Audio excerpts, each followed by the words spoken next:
જય શ્રી કૃષ્ણ મિત્રો, આપ સૌ મિત્રોનું મારી ચેનલમાં હાર્દિક સ્વાગત છે. મિત્રો, પુરુષોત્તમ માસના બસ 2-4 દિવસો જ બાકી રહ્યા છે. આપ સૌ પૂજાપાઠ, વ્રત, તપ, ધ્યાન વગેરે કરતા હશો. ચાલો આજની વિડીયોમાં આપણે અધ્યાય 27નું મહાત્મય સાંભળશું. તો ચાલો સાંભળીએ. મિત્રો, અધ્યાય 26માં આપ સૌએ મહર્ષિ વાલ્મીકી વ્રત છોડવાની વિધિ સમજાવે છે તે આપે સાંભળ્યું હશે. હવે અધ્યાય 27માં સાંભળીએ. તેનું નામ છે પાપનું ફળ. મિત્રો, કોઈ પણ કર્મ કરો તેની સાથે તેનું ફળ તો જોડાયેલું જ હોય છે. જો સારા કર્મ કરો તો પુણ્ય કર્મ, અને ખરાબ કર્મ કરો તો તેની સાથે પાપ કર્મ પણ જોડાયેલું જ હોય છે. પછી તે કર્મ જાણતા કર્યું હોય કે અજાણતા કર્યું હોય, પણ તેનું ફળ ચોક્કસ આ જન્મ અથવા આવતા જન્મો અથવા અનેક જન્મો સુધી તેનું ફળ તો ચોક્કસ ભોગવવું જ પડે છે. આવો જ કંઈક સંદેશ છે. હવે આગળ આપણે મહાત્મય સાંભળશું.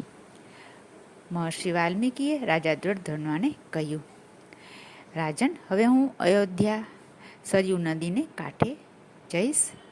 પ્રભુ તારું કલ્યાણ કરો, એવા આશીર્વાદ આપી તેમણે ત્યાંથી વિદાય લીધી. હવે રાજા દ્રુપદધનવાએ રાણી ગુણસુંદરીને કહ્યું, હે આર્યે, હવે મને આ સંસારનો કોઈ મોહ નથી રહ્યો. મારી આત્મકલ્યાણ અર્થે વનમાં જવાની બહુ ઈચ્છા છે. પતિના શબ્દો સાંભળી 2 હાથ જોડી રાણી ગુણસુંદરી બોલી, હે નાથ, પતિવ્રતા સ્ત્રીનો ધર્મ છે કે જ્યાં પતિ જાય ત્યાં સાથે જવું, એટલે હું પણ તમારી સાથે આવીશ. રાણીની વાત સાંભળી રાજા પ્રસન્ન થયા અને બંને પતિ પત્ની ગંગા કાંઠે ગયા. ગંગા કાંઠે જઈ ત્યાં તેણે તપનો આરંભ કર્યો. રાજા નદીમાં 3 વાર સ્નાન કરે, પગના અંગૂઠા ઉપર ઊભા રહીને તપસ્યા કરે.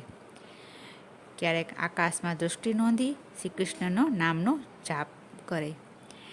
આવી રીતે પુરુષોત્તમ માસ પૂરો થયો એટલે રાજાને તેના તપનું ફળ મળ્યું. તપના ફળ સ્વરૂપે વૈકુંઠમાંથી તેમને લેવા વિમાન આવ્યું. પુણ્ય ફળના પ્રતાપે પતિ પત્ની બંને વિમાનમાં બેસી સ્વર્ગમાં ગયા. ત્યાં શ્રી વિષ્ણુના સહવાસમાં આનંદથી તેઓ રહેવા લાગ્યા. તો પુરુષોત્તમ માસના પુણ્ય ફળના પ્રતાપે તેમનો જન્મ સુધરી ગયો. હવે આગળ નારાયણ કહે છે કે, હે નારદ, આ પુરુષોત્તમ માસના મહિમાનું તો વર્ણન કરવા હું પણ શક્તિમાન નથી. આ બધા જ માસોમાં પુરુષોત્તમ માસ એ ખૂબ જ ઉત્તમ માસ છે.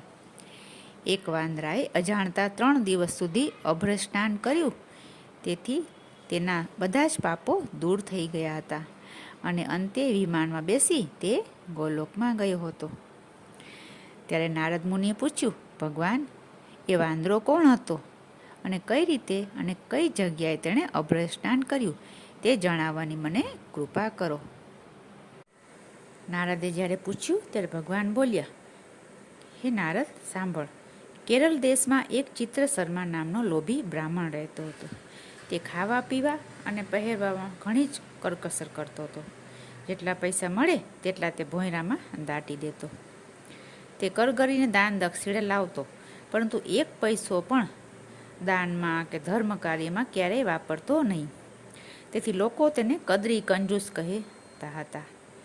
તેનો સ્વભાવ બધા જાણી ગયા હોવાથી હવે સૌ તેનો અપમાન અને તિરસ્કાર કરતા હતા. આથી લોકોના અપમાન અને તિરસ્કારથી કંટાળીને તે નગર છોડીને વનમાં ફરવા લાગ્યો. અહીં વનમાં રાજાની ફૂલવાડી હતી. તે ફૂલવાડીના માળી પાસે ગયો અને પોતાની આપવીતી કહી સંભળાવી. તેની આપવીતી સાંભળી અને માળીને તો ખૂબ તેના પર દયા આવી અને તેણે કદરીને આશરો આપ્યો. કદરી માળીના કહેલા બધા કામ દોડીને કરતો, તેથી માળીને તેના ઉપર વિશ્વાસ બેસી ગયો. હવે માળીએ તેને આખી ફૂલવાડીનો વહીવટ સોંપી દીધો અને માળી નગરમાં રહેવા લાગ્યો. હવે બગીચાનો માળી ગયા પછી કદરી સારા ફળ ખાઈ જતો અને વધેલા ફળો વેચી તેના પૈસા તે ઉપજાવી લેતો. તેની વૃત્તિ થોડીક લાલચુ અને લોભી થવા લાગી. ઘણા દિવસે માળી ત્યાં આવ્યો અને ફૂલવાડીની ઉપજના પૈસાની માંગણી કરી. ત્યારે કદરીએ કહ્યું, ભાઈ, મારી પાસે તો 1 પૈસો પણ નથી આવ્યો હું ભિક્ષા માગવા નગરમાં જાઉં છું ત્યારે પક્ષીઓ બધા ફળો ખાઈ જાય છે. કેટલાક પક્ષીઓને તો મેં મારી નાખ્યા છે. જુઓ, આ તેમના પીછા અને પાંખો પડ્યા છે. આવી રીતે તે માળીને જૂઠું બોલ્યો. કદરીના વર્તનથી માળીને તેના ઉપર ખૂબ તિરસ્કાર જન્મ્યો. છતાં તેણે તેને કાઢી મૂક્યો નહીં. તેણે તેને એક ખૂણો રહેવા આપી દીધો. હવે સમય જતાં 87 વર્ષનું આયુષ્ય ભોગવી કદરી એક ખૂણામાં જ મૃત્યુ પામ્યો. જ્યારે તે મૃત્યુ પામ્યો ત્યારે તેને બાળવા માટે લાકડા કે અગ્નિ મૂકનાર પણ કોઈ પાસે હતું નહીં, કારણ કે તેનો સ્વભાવ એટલો ખરાબ અને લાલચુ હતો. તેના દાટેલા પૈસા પણ ત્યાંના ત્યાં જ રહ્યા. પૈસો પણ સાથે આવતો નથી. કદરીનો જીવ લઈને યમદૂતો ચાલવા લાગ્યા. તેનો જીવાત્મા ખૂબ જ કલ્પાંત કરતો હતો અને રડતો હતો અને અરે રે, મેં કોઈ દિવસ કોઈ પણ પુણ્ય કાર્ય કર્યું નહીં.